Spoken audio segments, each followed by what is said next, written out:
साथ यशस्वी। प्रधानमंत्री नरेंद्र मोदी मध्य प्रदेश पहुंचे और वहां पर जनसभा को संबोधित किया। वहीं सनातन धर्म पर चल रहे विवाद को लेकर विपक्ष को घेरे में लिया। वहीं दूसरी तरफ देखने को मिला है इंडिया गठबंधन को लेकर काफी तीखे तंज कसे हैं।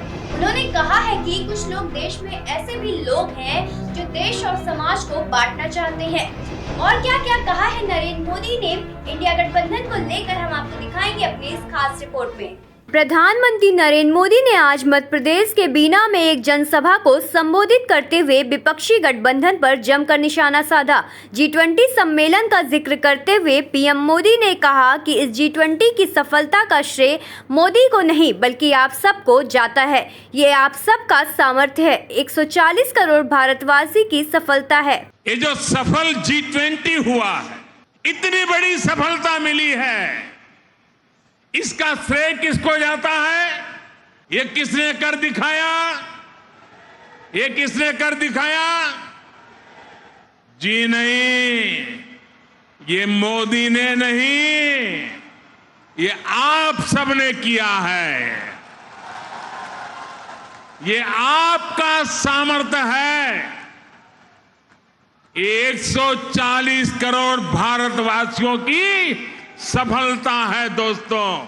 कभी विपक्ष को घमंडिया गठबंधन कहकर निशाना साधने वाले प्रधानमंत्री मोदी ने इस बार विपक्षी गठबंधन को करार देते हुए तीखा वार किया है। पीएम मोदी ने कहा, वहीं दूसरी तरफ कुछ ऐसे दल भी हैं जो देश और समाज को विभाजित करने में जुटे हैं। इन्होंने मिलकर एक इंडिया अलायंस बनाया है जिसे कुछ लोग घमंडिया गठबंधन भी कहते हैं। इनका नेता तय नहीं है, नेतृत्व पर भ्रम है, लेकिन इन्होंने अपनी मुंबई मीटिंग में ये घमंडिया गठबंधन कैसे काम करेगा इसकी नीति और रणनीति बना दी है। इन्होंने अपने एक हिडन एजेंडा भी तय कर लिया है। वहीं दूसरी तरफ कुछ ऐसे दल भी हैं जो देश को, समाज को विभाजित करने में जुटे हैं। इन्होंने मिलकर के एक इंडी अलायंस बनाया है। इस इंडी अलायंस को कुछ लोग घमंडिया गठबंधन भी कहते हैं। इनका नेता तय नहीं है, नेतृत्व पर भ्रम है, लेकिन इन्होंने पिछले दिनों जो मुंबई में उनकी मीटिंग हुई थी, मुझे लगता है उस मीटिंग में उन्होंने आगे एक घमंडिया गठबंधन कैसे काम करेगा उसकी नीति और रणनीति बना दी है। उन्होंने अपना एक हिडन एजेंडा भी तय कर लिया है। प्रधानमंत्री मोदी ने कहा, इस घमंडिया गठबंधन की नीति और रणनीति है भारत की संस्कृति पर हमला करने की। इस इंडिया अलायंस का निर्णय है कि भारतीयों की आस्था पर हमला करो। इस घमंडिया गठबंधन की नीयत है कि भारत को जिन विचारों और संस्कारों ने हजारों वर्ष से जोड़ा है उसे तबाह कर दो। ये घमंडिया गठबंधन वाले सनातन संस्कारों और परंपरा को समाप्त करने का संकल्प लेकर आए हैं। जिस सनातन ने उन्हें अस्पृश्यता के खिलाफ आंदोलन चलाने के लिए प्रेरित किया। ये घमंडिया गठबंधन के लोग उस सनातन परंपरा को समाप्त करना चाहते हैं।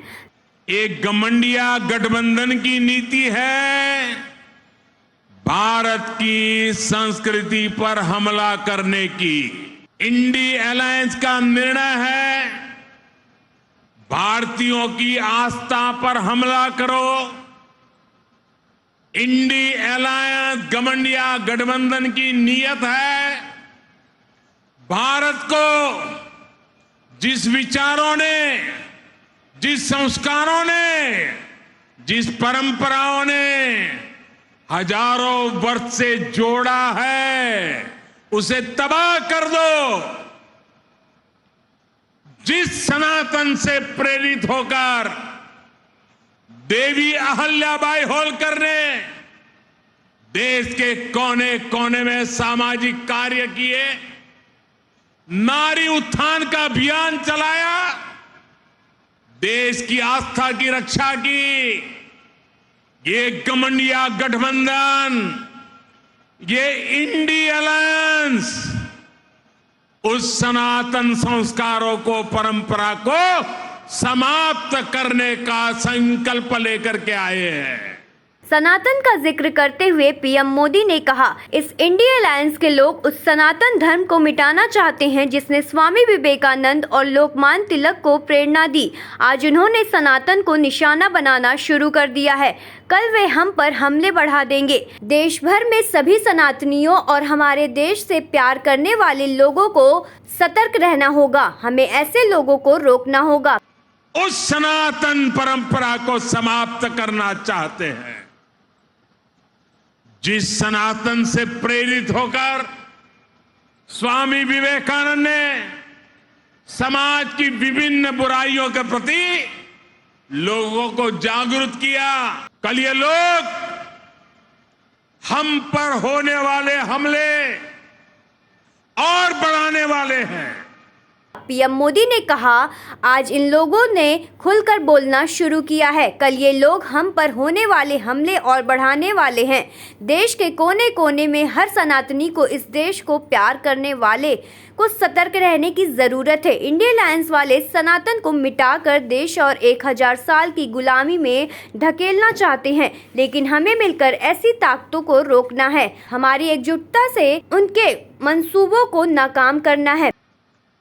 देश के कोने कोने में हर सनातनी को, इस देश को प्यार करने वाले को, इस देश की मिट्टी को प्यार करने वाले को, इस देश के कोटि कोटि जनों को प्यार करने वालों को, हर किसी को सतर्क रहने की जरूरत है। पीएम मोदी ने कहा कि मध्य प्रदेश में 50,000 करोड़ रुपए की परियोजनाएं शुरू की जा रही है। इससे राज्य के विकास को गति मिलेगी। किसी भी देश या किसी भी राज्य के विकास के लिए जरूरी है कि पूरी पारदर्शिता से शासन चले, भ्रष्टाचार पर लगाम कसी रहे। मध्य प्रदेश में आज की पीढ़ी को याद नहीं होगा, लेकिन एक वो भी दिन था जब मध्य प्रदेश की पहचान देश के सबसे खस्ताहाल राज्य के रूप में होती थी। आज़ादी के बाद जिन्होंने लंबे समय तक मध्य प्रदेश में राज किया, उन्होंने भ्रष्टाचार और अपराध के सिवाय राज्य को कुछ भी नहीं दिया। वो जमाना था कि यहाँ अपराधियों का ही बोलबाला था, कानून व्यवस्था पर लोगों को भरोसा ही नहीं था। खबरों से जुड़े रहने के लिए सब्सक्राइब करें हमारा चैनल इंडिया जंक्शन।